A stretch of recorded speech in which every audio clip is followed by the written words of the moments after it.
Hello and welcome to the Fedora Files. I am Gregory Fedora, and today we're going to look into one of my favorite subjects, which is monsters and cryptids in folklore.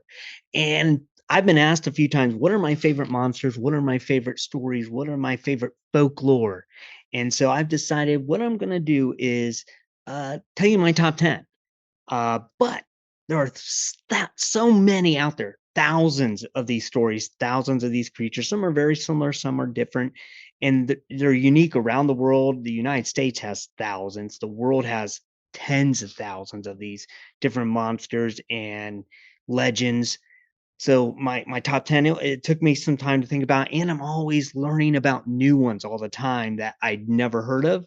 So you know, had to really think about these, and it's going to probably change. Like within a year or so, I might learn some new ones. But these are the right now the 10 that I think about and really am digging.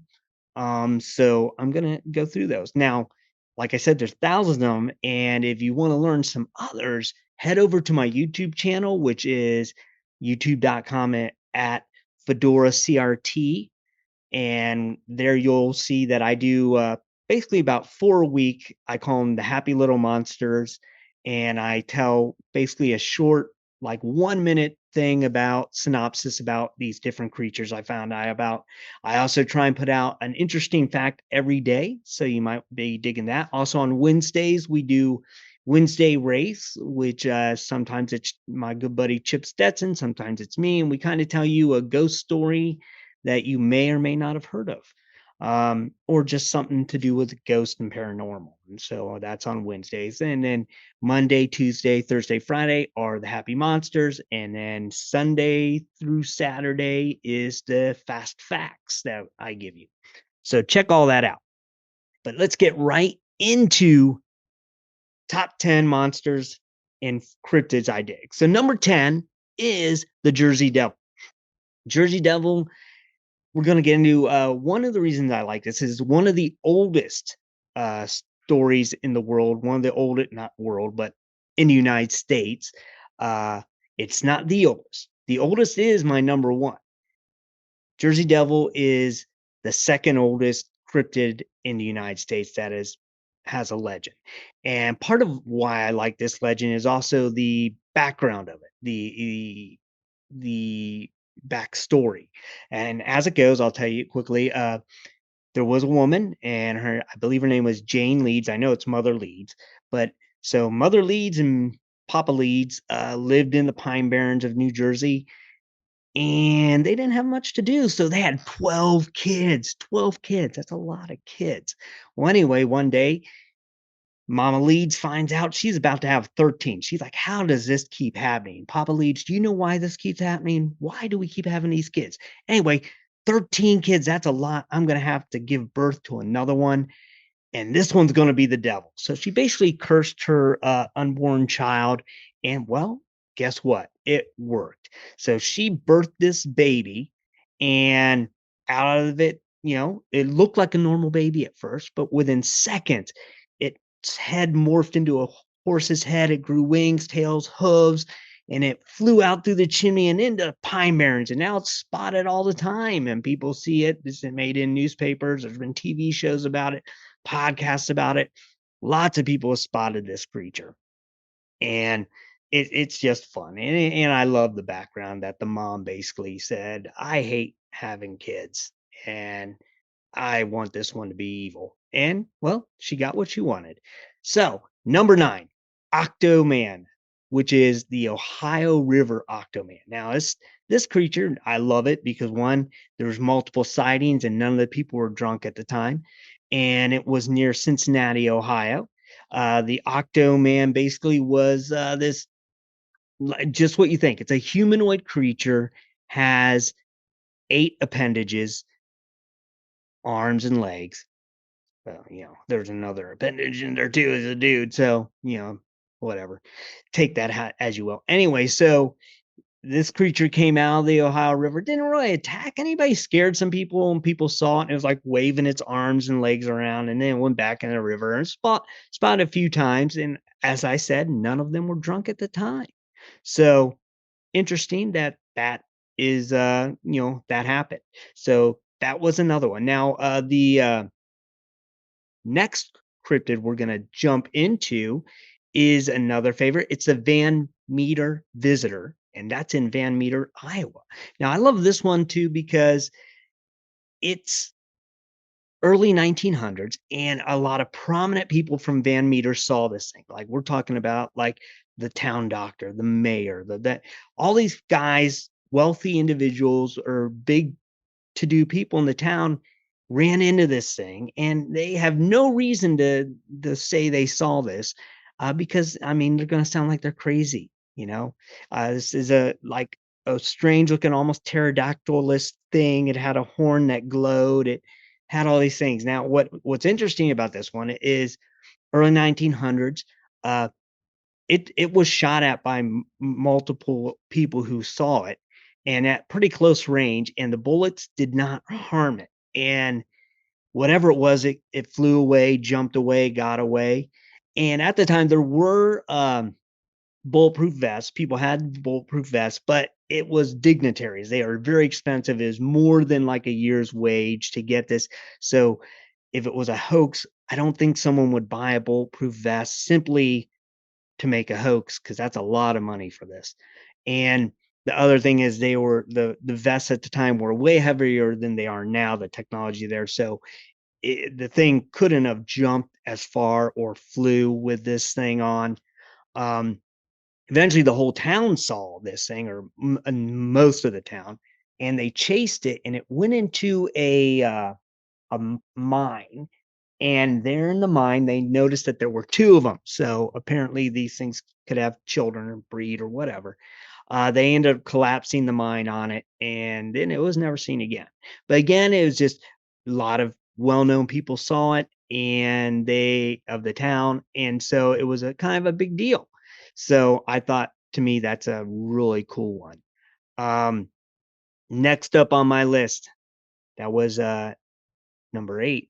Number 7. We are now going to go to number 7, and that is none other than the Hopkinsville Goblins. Now, what I like about these guys is uh it was kind of pre the whole, UFO phase where people were like UFOs everywhere.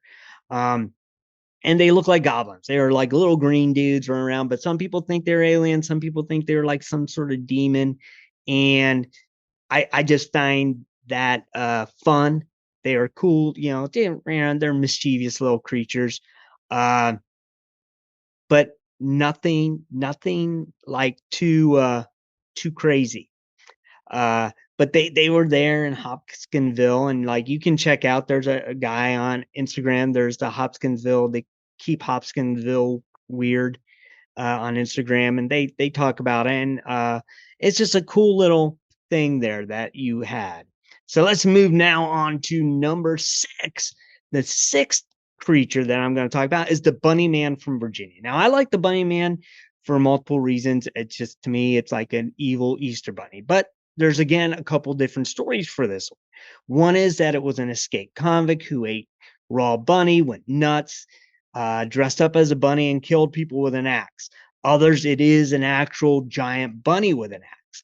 Either way, he has a bridge in Virginia, and the Bunny Man supposedly will hunt you down and kill you with an axe. Now, what makes it interesting, there's been multiple sightings of this one as well.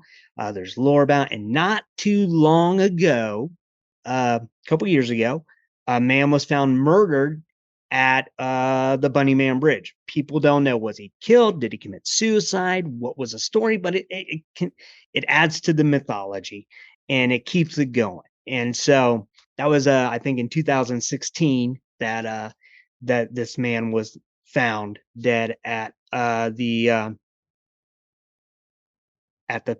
place, which is pretty cool.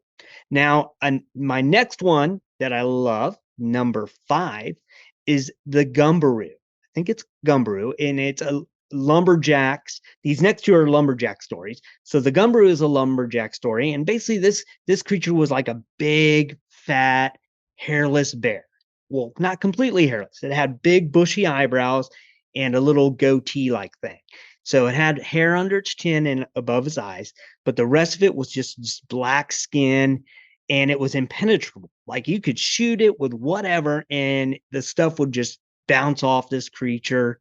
Um, it was very fat and hungry all the time, but it was slow moving, so you wouldn't, ever have to really worry about it.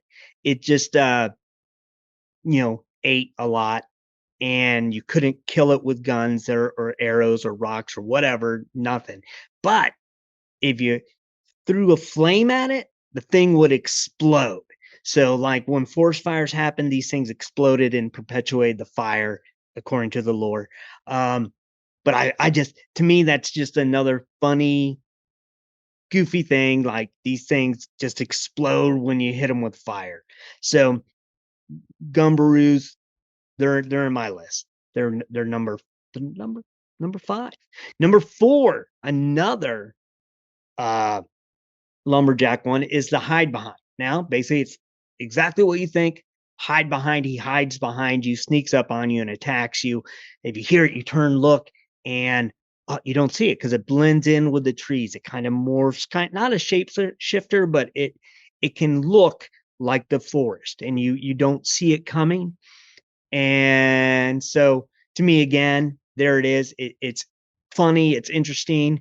And what also makes this interesting is lumberjacks taught or said that what would happen is if the hide behind had an aversion to alcohol, so especially whiskey.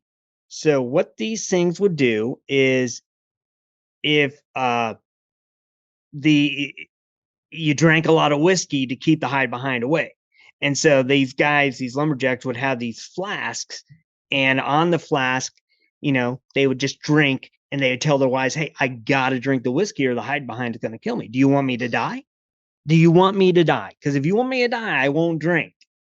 But if you want me around for you and the kids and making money, I got to drink whiskey." And so, that's how they got their whiskey. So that was number we were at number now we're on that was number 4. Number 3, I believe we're at number 3. I'm also going to give you, before I do 2 and 1, I'm going to give you honorable mentions. But number 3 is the Pigman from Norwich, or Norfield. Sorry, not Norwich, Norfield, Vermont. Norwich University is in Norfield, Vermont. Well, anyway, I was up in Norwich, or up in Norfield, visiting Norwich, and I was staying at a hotel, and the lady at the hotel told me about the Pigman. We got to talking. I told her about my website, my YouTube channel, my podcast, and she's like, "Oh, have you heard about the Pigman of Northfield?" And I was like, "No, I hadn't." So she told me about, and again, this is another similar to the Bunny Man. It has a bridge. It has an area. Is there's a story like don't go making out, because Pigman will get you. Again, it made it into the newspapers back in the day. It was spotted there. And so it's another one of these that, it was seen and made into the papers, but it's half man, half pig. How can you not like half man, half pig? I mean, I love bacon, and, a dude made out of bacon. Come on, how can you not? You gotta like the pig man. I mean, that's a great story. How it came about, we don't know. Lonely dude, lonely pig got together, made a pig man. And was that 3? 3? You know what? I'm gonna make top 11. So just move all these down. Another one of my favorite stories is the man squatch. And that is a part man, part Sasquatch. And you can, there's different ones. There's more not as happy ways that happened, where it was a male man squatch kidnapped a woman. But the one I like is the story of the man squatch where there was a hunter, and we're gonna just call him Ed. And Ed the hunter was out hunting, wasn't having much luck, got drunk, and then he happened upon this long, hairy, beautiful woman, or so he thought it was a woman, but it turns out it was a Sasquatch. They had this liaison. 9 months later, the female Sasquatch had a half man, half Sasquatch, a man squatch. And there it was. That was a man squatch. And it runs around. It's not as big as Bigfoot. It has more human-esque features, but it's still out there running around. And yeah, loving, like, love child of a man and a Sasquatch. Anyway, take that how you want. Now, honorable. So I guess that's an honorable mention. Another honorable mention is the Pity Pat, which I recently learned about, which is kind of like a headless horseman type thing. Yeah, you hear it coming, the Pity Pat, like, and it comes up on people and it attacks them. But you know, that's out in Tennessee. And you can look that up. I recently had a guest on my podcast and we talked more in depth about the Pity Pat. And you can go check out that. And it was really interesting to learn about that. So that's my two honorable mentions are the Man Squatch and the Pity Pat. Now, number 2 and number 1. The reason these two make it in there, especially number 2. Number 2 is the Dueo, also known as the Hex Wolf. Now, normally it's a wolf dog man thing, wouldn't make it in my top 10 because they're everywhere. Everyone has a dog man and werewolf story for their state. Every state has. But the reason Dueo makes it is that originally it was the Hex Wolf. German people came with this story from the old country, Pennsylvania through Maryland, Virginia, West Virginia had this, these German immigrants, and they told the story. And the Hex Wolf eventually evolved into the Dueo. It just kind of changed names, but same story. But the reason the number 2 one is here is because the Dueo was the arch nemesis of the number 1 creature in my list, which is the Snallygaster. Now, the Snallygaster is the oldest cryptid monster folklore in the United States. It predates the Jersey Devil, I think, by 5 years. So again, it's came from German heritage, but the Snallygaster was this dragon type thing, had a beak and had tentacles and feathers and lizard like, is mix of all kinds of stuff. Well, the Dueo and the Snallygaster battled each other. They hated each other and they fought. And the lore is that they were just constantly at odds. And there's a mixture like the Wizard of South Mountain got involved in some of this, where he would do hexes and stuff to protect you from the Snallygaster and the Dueo. But anyway, farmers actually would, back in the day, they'd had an insurance, but some of the stuff like acts of gods were not covered by some of the insurance, like tornadoes. They couldn't get the coverage for certain things. So instead of saying, they would say the Snallygaster and the Dueo fought, knocked over my barn, and like they try and get money. And both these things made it in the newspaper. The battles made in newspaper and so on. But moving into the Snallygaster, why the Snallygaster is my favorite is one, I hadn't heard about it. Maryland needs to celebrate these monsters, kind of like West Virginia does with the Mothman and the Flatwood Monster, and how the Northwest celebrates Sasquatch, Bigfoot.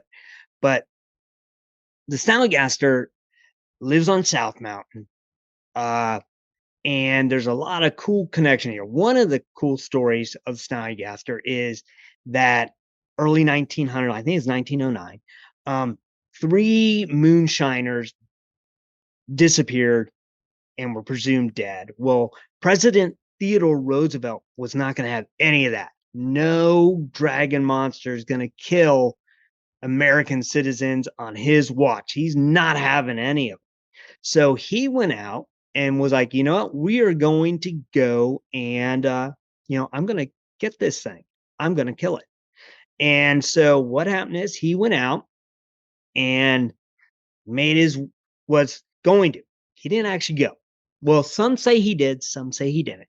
He did write about it in his journal, like his presidential journal has entries. And if you go to the American Snallygaster Museum, I think it's americansnallygastermuseum.com, you can see a bunch of stuff about this.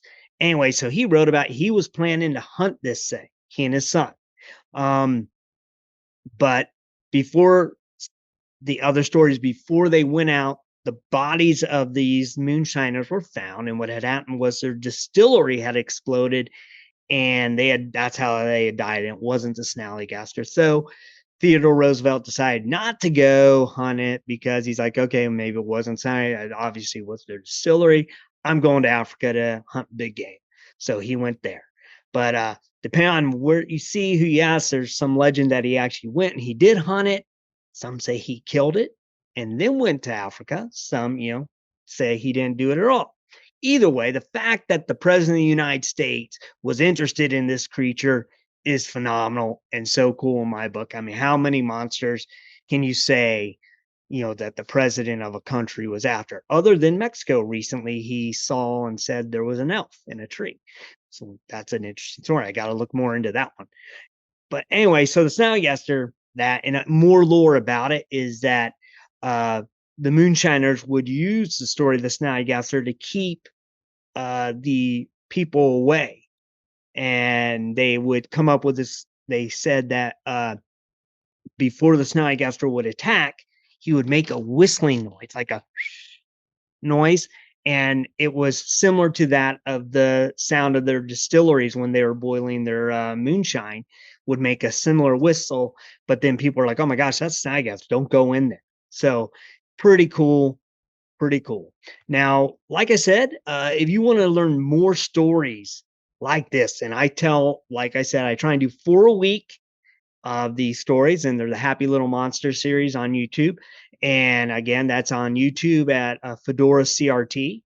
Or you can go to FedoraCRT.com, and from there, go to links. You can listen to my other podcasts. You can watch some videos, whatever, all kinds of stuff. And then on Wednesdays, we got Wednesday Wraiths with Chip Stetson. And then throughout the week, there's a little fun, fast facts about different things that happen around the world on certain dates, or just interesting things that are going on. So again, thank you for stopping by. If you have a favorite monster, please let me know. I'd love to hear it. Because I love learning about new ones. I'm learning about new ones all the time, and so my list may change. Who knows? Because as I learn more, I doubt number 1 and 2 will change, because I don't think there's any other cryptids out there that have, fought each other like that. So they're kind of like, they're up there. I can't get rid of them. I love them too much. But the other 8, and maybe I'll get an honorable mention. Maybe let me know. But I'm learning about new ones all the time, searching out new ones, talking to people about their what they've seen and what haven't seen, or what they believe.